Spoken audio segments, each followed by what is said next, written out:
Considere un dispositivo de cilindro émbolo que contiene agua líquida en donde mantendremos una presión constante de 1 atmósfera y en un estado inicial de 20 grados centígrados y que posteriormente se transfiere calor.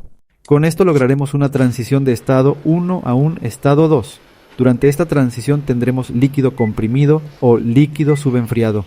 A medida que aumenta la temperatura, el agua líquida se expande un poco y por consiguiente aumenta su volumen específico, y que conforme se transfiere más calor, la temperatura aumenta hasta alcanzar los 100 grados centígrados.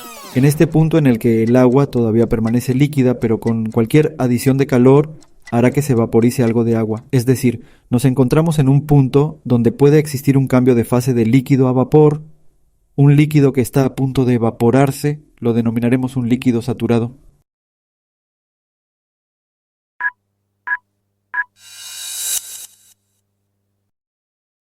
Por lo tanto, antes de que emerja la primera burbuja, el estado es líquido saturado. Pero al llegar a 100 grados centígrados y seguir suministrando calor, dará comienzo la ebullición.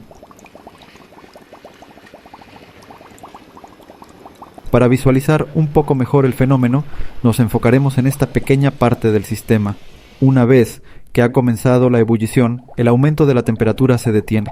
Durante un proceso de ebullición, el único cambio observable es un gran aumento en el volumen y una disminución constante en el nivel del líquido como resultado de una transformación en vapor. En ese punto lo denominaremos vapor húmedo o una mezcla saturada de líquido-vapor, debido a que en estos estados las fases líquida y vapor coexisten en equilibrio. Cuando hemos logrado a que la última gota de líquido se evapore, el cilindro está lleno de vapor, pero cualquier cantidad de calor que pierda este vapor hará que se condense. Un vapor que está a punto de condensarse lo denominaremos como un vapor saturado.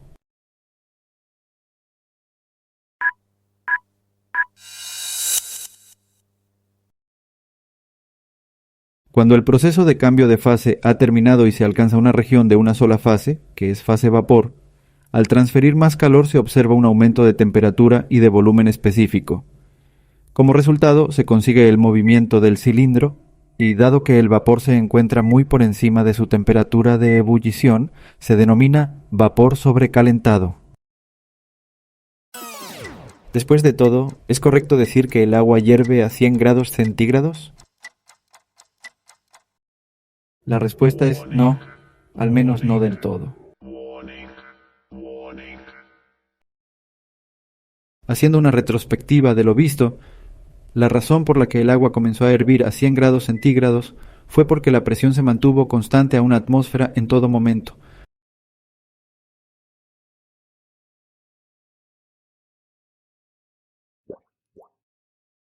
Por lo que el enunciado correcto es: el agua hierve a 100 grados centígrados a una atmósfera de presión.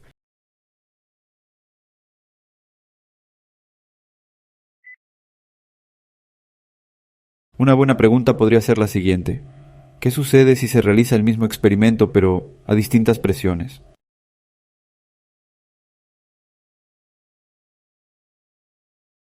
Inicialmente veremos el primer comportamiento a una presión de 0.01 megapascales, posteriormente a una presión de 0.1 megapascales, luego a 1 megapascal, siguiendo de 8 megapascales, 15 megapascales y finalmente a 22.06 megapascales. La temperatura a la cual comienza a hervir el agua depende de la presión. En consecuencia, si la presión es constante, sucede lo mismo con la temperatura de ebullición. A esta relación, donde la temperatura a la que una sustancia pura cambia de fase a una presión constante se denomina temperatura de saturación, resulta obvio que la presión y la temperatura son propiedades dependientes y que hay una relación definida entre ellas, es decir, la temperatura es una función de la presión. También podemos ver que a medida que aumenta la presión, esta línea de saturación se acorta y se convierte en un punto cuando la presión alcanza el valor de 22.06 megapascales.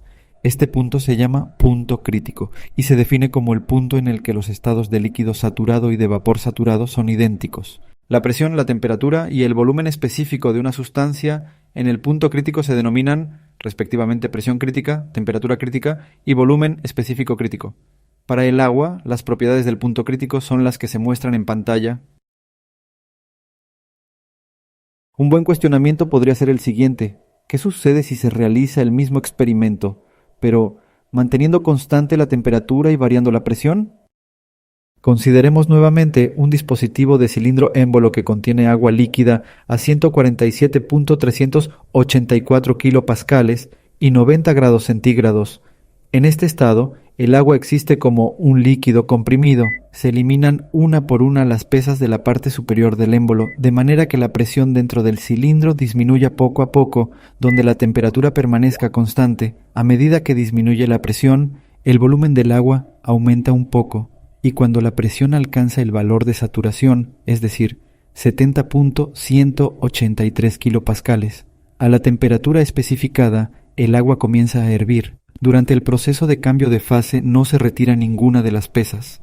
Si así se hiciera, la presión disminuiría y en consecuencia también lo haría la temperatura. Durante este proceso de evaporación, tanto la temperatura como la presión permanecen constantes, pero el volumen específico aumenta. Una vez que se evapora la última gota de líquido, la reducción adicional en la presión produce otro aumento en el volumen específico, consiguiendo llegar a la fase de vapor sobrecalentado. Y al igual que cuando vimos las distintas temperaturas de saturación a presiones constantes, sucede un comportamiento similar con las presiones de saturación, por supuesto que siempre y cuando exista una temperatura constante. Así que se pueden observar en pantalla todas las presiones de saturación a distintas temperaturas. También podemos ver que a medida que aumenta la temperatura, esta línea de saturación se acorta y se convierte en un punto cuando la temperatura alcanza el valor de 373.95 grados centígrados, es decir, el punto crítico. En toda sustancia pura existe una región en la que el líquido y el vapor pueden coexistir, delimitada por la línea de líquido saturado a la izquierda y la línea de vapor saturado a la derecha. Y en la unión de estas dos líneas existe el punto crítico. Esta región tiene aproximadamente forma de domo y se le conoce como vapor dome o el domo de saturación. Y el estado de líquido comprimido se localiza en la región a la izquierda de la línea de líquido saturado, conocida como región de líquido comprimido, y los de vapor sobrecalentado se encuentran a la derecha de la línea de vapor saturado, en la región de vapor sobrecalentado. En estas dos regiones la sustancia existe en una sola fase, líquida o vapor. Todos los estados que abarcan ambas fases en equilibrio se localizan bajo la curva de saturación, en la llamada región húmeda. Para el caso de un diagrama temperatura-volumen específico, el comportamiento consiste en un incremento de temperatura como de volumen, en la mezcla saturada únicamente un incremento de volumen, y después un incremento nuevamente de temperatura y de volumen, donde estas líneas se denominan isóbaras, ya que la presión se mantiene constante.